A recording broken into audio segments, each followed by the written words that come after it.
we have Manjari Bakre, who is doing some really cool stuff Very cool. in oncology. Very That's cool. a big word. Sejal, can you like? Oncology. Yeah.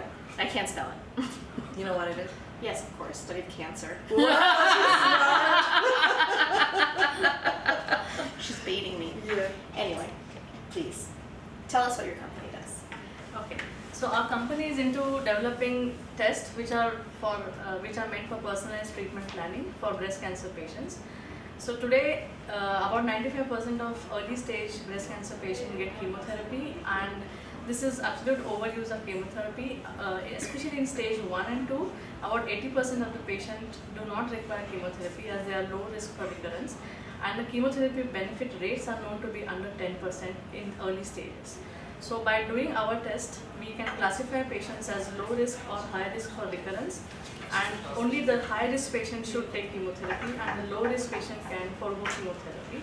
And by chemotherapy has tremendous side effects. So by not taking chemotherapy, the toxic side effects will not be there, quality of life of the patient would improve, and that's what we are trying to achieve here. So that's, first of all, revolutionary and amazing. So good luck and congratulations. And it's a product that's made in India. Yes. So you're a product company and you're made in India. Correct. So tell us a little bit. You had a boring corporate job, Yes. right, for many years. Boring. Boring. And do you have kids? Yes. And how old are your kids? I have one daughter. She's 11. She's 11. So we also have girls. Girl power! And so you had the boring job, but the boring job was predictable, Yes. right? Yeah. 9 to 5-ish, Yeah, right? yeah. And then you didn't really think about it. And you decide to start your own company that has no guarantees, Yes. right? Yeah. What, A, made you take the leap, and B, what keeps you going? So although the corporate job was boring, the only difference is it was never 9 to 5. I would still work in the night.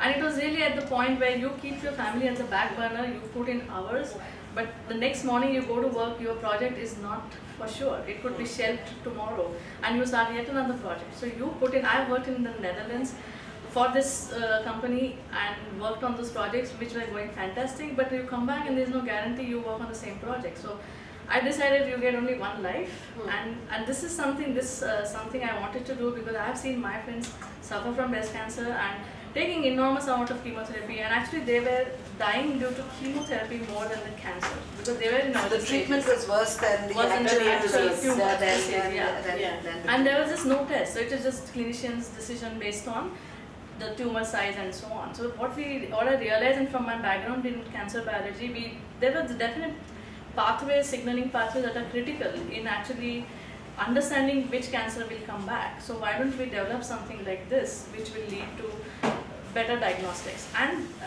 of course, knowing what is there in the market helps. So there are such tests, competitive tests available in the US, but they cost a bomb in India and even in the US, $4,000, which is 2.8 lakhs here. So in that much money, patients can finish chemotherapy in India. So that's why they are not impactful in India. So that was the aim, is to develop a cost-effective test in India, and that was really something I wanted to do for a long time. So finally, I've been thinking about this when I was in US and in Singapore.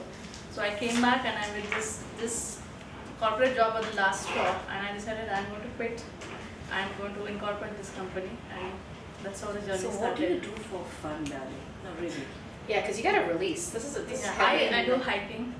Oh, that's nice. Yeah, I actually like to hike. So when someone Where do you says- hike in Bangalore? No. Marthali.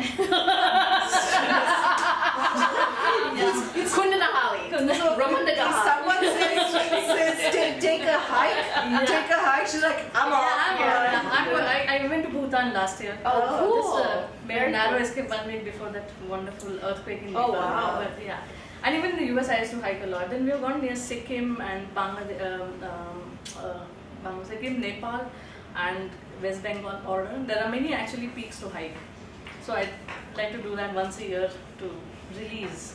She has more fun than you and I do. Yeah. This is our release. Join This is our- OncoStem. Join OncoStem. So, what's the dream? So the dream is to really have this test marketed to especially India and Southeast Asia. These are our first markets because majority of those patients actually get diagnosed. Africa also probably. Yeah, and they more importantly, they don't have access to these expensive US tests. So they all, when we present work in any Southeast Asian conference, first thing they ask me, what's the cost? So they say, we can't afford genomic health's cost. So we say, yeah, we will not develop a test which will be as expensive as them and not reach the masses in India and Southeast Asia or African countries. So really the dream would be to see that clinicians refer OncoStem, says risk assessment is a question mark, do our test and plan treatment really accordingly. That's all. You're doing amazing work. PhD from Indonesia Science, Yeah, reaching out to millions of lives. really. We're so important proud work. of you. We're really proud of you. Thank you. Awesome woman power. Thank you. Thank you. Thank you. All right, done.